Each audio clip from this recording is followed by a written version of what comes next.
Hi, welcome to today's video. My name is Paul. So this week's video is, well, a little bit longer than most of the videos that I upload to YouTube.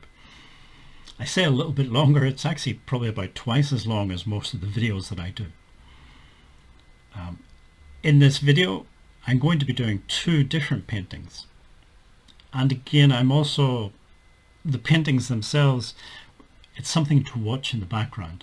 Really, most of the video I'll be talking about a couple of projects that I've been working on kind of in the background recently. Towards the end of this video, we will see the two finished paintings, and I'll mention a few things at that stage about the paintings. But these projects that I've been working on, so in order to try and earn a few extra pennies here and there, I try to write articles and then sell the articles. And if possible, I like to try and write about stuff that I'm interested in. And of course, one of the things that I'm interested in is art and artists. And one of my favorite artists is Vincent van Gogh. So recently I've been writing an article about Vincent. Now, I didn't want to write about the usual stuff about his life and cutting off his ear and all that sort of stuff, because it's been written about, I don't know, 1,000 times, 10,000 times by many different people. So I wanted to try and get a kind of different view of Vincent van Gogh and ask a different question maybe. And one question that interests me, but I haven't seen many people writing about, is how did Vincent van Gogh become famous? You might think that's a strange question, but when you think about other artists, people like Picasso, Rembrandt, Claude Monet, lots of these famous artists, they became famous during their lifetime, and that fame continued on after their death. That's not true for Vincent. During Vincent's life, he wasn't really that famous as an artist, or anything else for that matter. Vincent's art career started when he was about 27 and only lasted about 10 years because he died when he was 37. Vincent had gone through many different careers, or tried to be many different things. He'd been a teacher, a minister, an art dealer. They'd all kind of ended badly. Basically, he'd been sacked from many different jobs. And it was his younger brother, Theo, who persuaded Vincent to become an artist. As children, Theo had seen the sort of talent that Vincent had, and he loved drawing and things. So to Theo, it just seemed sensible. Really, the thing that Vincent was really good at, the thing that he really enjoyed doing, was making art. So why not become an artist? And Theo promised Vincent that he would help him financially at the beginning, so he would send him some money every month.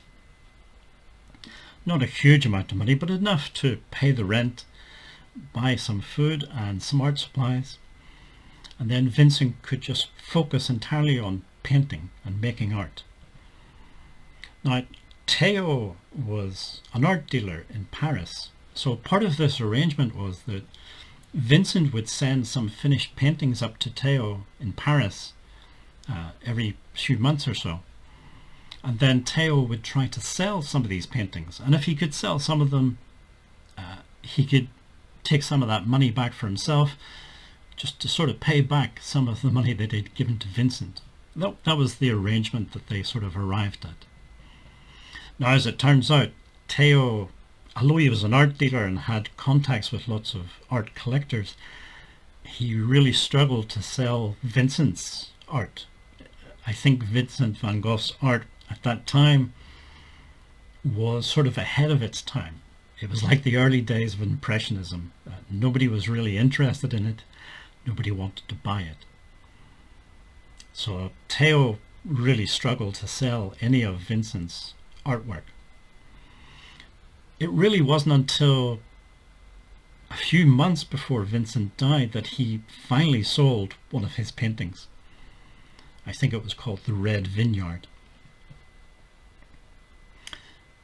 So really during his lifetime, as I say, he wasn't famous.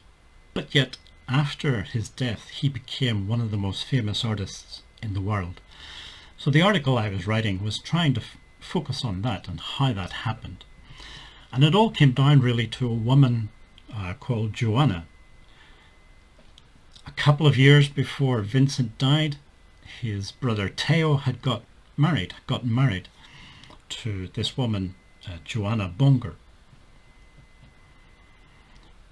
About 6 months after Vincent died, Theo also died, which meant Joanna was left in a difficult situation. She had a young son. That son was also called Vincent. She had the young son and really no source of income. I'm not sure if she even owned the house or if the house was rented. But anyway, she was in a difficult situation. Her brother, who was interested in art, tried to convince her to move back to her mother's house and live with her mother. But Joanna wasn't interested. Apart from anything else, there was no room in her mother's house for all of these paintings, and there were hundreds of paintings that had built up over the 10 years that Vincent had been sending to Theo. Joanna's brother tried to persuade her to either just burn the paintings or try and at least sell a few, and whatever's left, just throw them away. But Joanna refused to do that. She refused to move back. She refused to destroy Vincent's artwork because she kind of believed in it.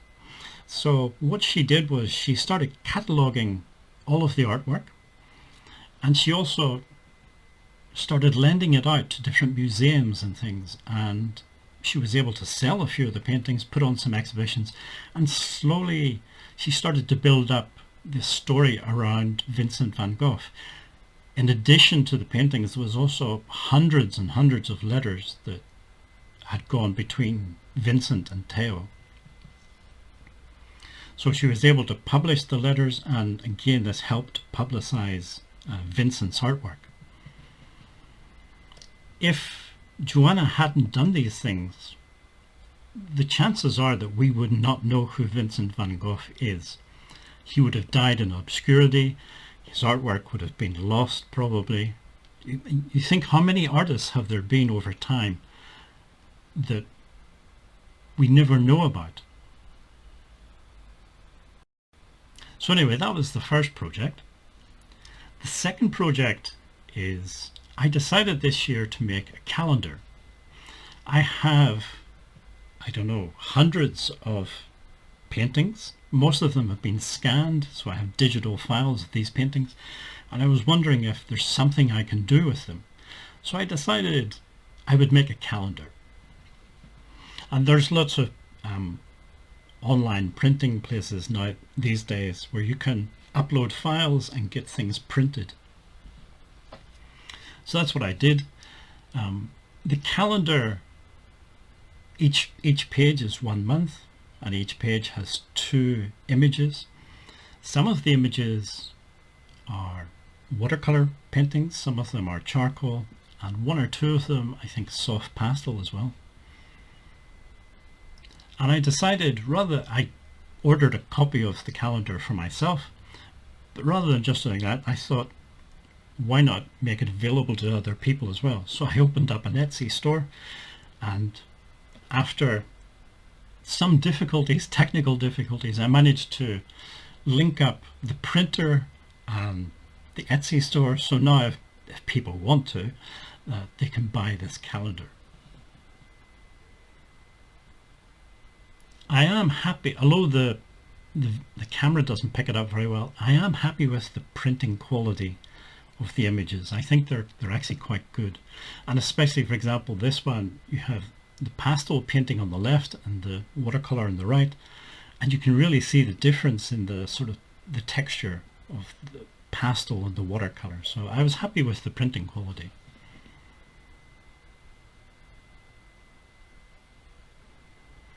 Like I say, anybody interested, it is available on the Etsy store. My Etsy store is very sparse. There's basically just this calendar, Maybe I'll add in some other things, I don't know.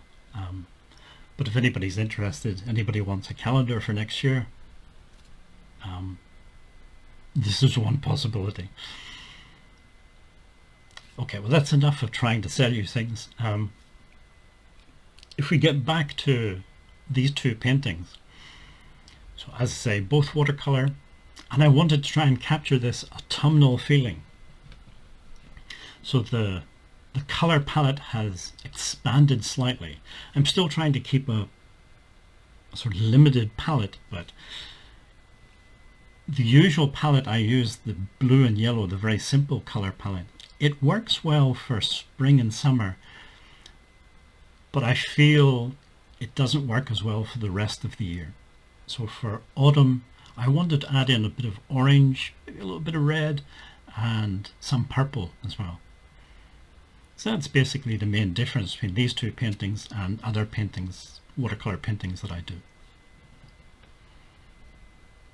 In terms of composition and things, all very similar. I was happy with the two paintings. If you saw last week's video, you'll know that I was struggling for about a week. I just wasn't happy with a lot of paintings and drawings and things that I did. But this week was much better. And working on the little things like the calendar and the article about Vincent and things, I think a little bit of variety as well helps with the creative process. So anyway, those are the two paintings, and as usual, if you made it this far in the video, thank you for watching, thank you for sticking with me and listening to me, and hopefully see you in next week's video.